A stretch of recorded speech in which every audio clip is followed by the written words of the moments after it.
ZEE5 ಇರುವಾಗ ನೀವು ನಿಮ್ಮ ನೆಚ್ಚಿನ ಶೋಗಳನ್ನ ಎಂದಿಗೂ ಮಿಸ್ ಮಾಡಿಕೊಳ್ಳುವುದಿಲ್ಲ. ಅದು ಸಂಪೂರ್ಣ ಉಚಿತವಾಗಿ.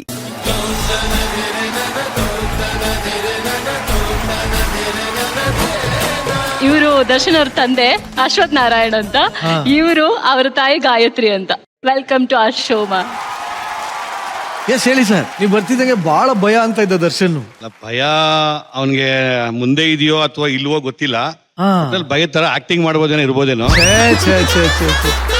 ಸಖತ್ತಾಗಿ ಹೇಳಿದ್ರಿ ಸರ್, ನಿಜವಾಗ್ಲು. ಈಗ ಅವನು ತುಂಬಾ ಒಳ್ಳೆ ಹುಡುಗ. ಆ ಒಳ್ಳೆ ಹುಡುಗ ಆಗೋದಿಕ್ಕೆ ಮುಂಚೆ ಎಷ್ಟೆಷ್ಟು ತೊಂದರೆ ಕೊಟ್ಟವನೆ ಅಂತ ನಮಗ್ ಮಾತ್ರನೇ ಗೊತ್ತು. ಇವತ್ತು ಒಂದು ಮೂರ್ತಿ ಆಗಿದೆ ಅಂದ್ರೆ ಆ ಮೂರ್ತಿನ ನಾವು ಎಷ್ಟು ಕೆತ್ತಿದೀವಿ ಅಂತ. ಓ ಶಿಲ್ಪಿ, ಅದು ನಮ್ಗೆ ಗೊತ್ತು. ಇವನ್ ಚಿಕ್ಕಂದಲ್ಲೇನೆ 5 ಸ್ಕೂಲ್ ಬದಲಾವಣೆ ಮಾಡಿದೀನಿ. ಅಯ್ಯೋ ದೇವ್ರೆ, ಯಾಕೆ ಸರ್? ಏನು ಸ್ಕೂಲ್ ಒಳಗಡೆ ಹೋದ್ರೆ ಅಲ್ಲಿ ಬರೀ ಗಲಾಟೆ ತೀಟೆ, ಓದೋದಿಲ್ಲ. ರಜಾ ಇಷ್ಟೆಲ್ಲ ಮಾಡಿದ್ದೆ ನೀನು? ಮಾಡ್ತಾ ಇದ್ದೆ ಅವಾಗ ಇದ್ದ. ಆದ್ರೂ ಸರ್, ಈ ತರ ತುಂಬಾ ತೀಟೆ ಚೇಷ್ಟೆ ತುಂಟಾಟಕ್ಕೆಲ್ಲ ಜೀನ್ಸ್ ಅನ್ನೋದು ಕಾರಣ ಆಗುತ್ತಂತೆ ಸರ್. 100% ಸರ್, ನಾನೇ ಸರ್. ಖಂಡಿತ ಸರ್. ಸರ್ ನೀವು ಬಾಯ್ ಬೆಸ್ಟಿ ಆಗಿದ್ರ? ಖಂಡಿತ ಸರ್.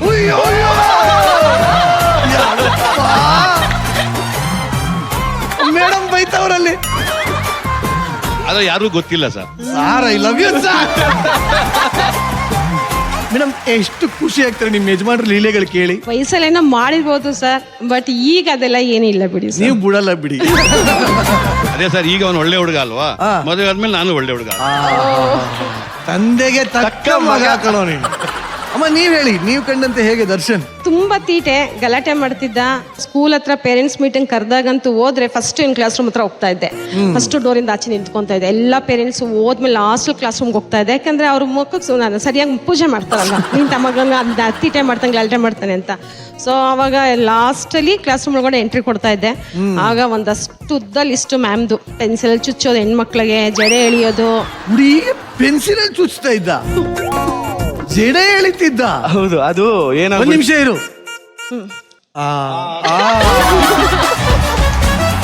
ಖಂಡಿತ ಸರ್. ಅಂಕಲ್ ನೀವು ಇಷ್ಟು ಫ್ರೆಂಡ್ಲಿ ಆಗಿದ್ದೀರಿ. ನಮ್ ಖಂಡಿತ ಹಂಗೆ ಇರ್ತೀನಿ. ಮನೇಲೂ ತಪ್ಪು ಮಾಡ್ದಾಗ ಬೈದಂಗೆ ಹೆಂಗ್ ಮಾಡಂಗಿರಕ್ಕಾಗತ್ತೆ? ಅವ್ರ ನನ್ನ ಅಪ್ಪ ಅಂತ ಹೆಂಗ್ ಅನ್ಸ್ಕೊಳ್ತೀನಿ? ಅಲ್ಲಿ ನೀವು ಹಿಂಗೆ ಸ್ಟ್ರಿಕ್ಟ್ ಆಗಿರ್ಬೇಕು.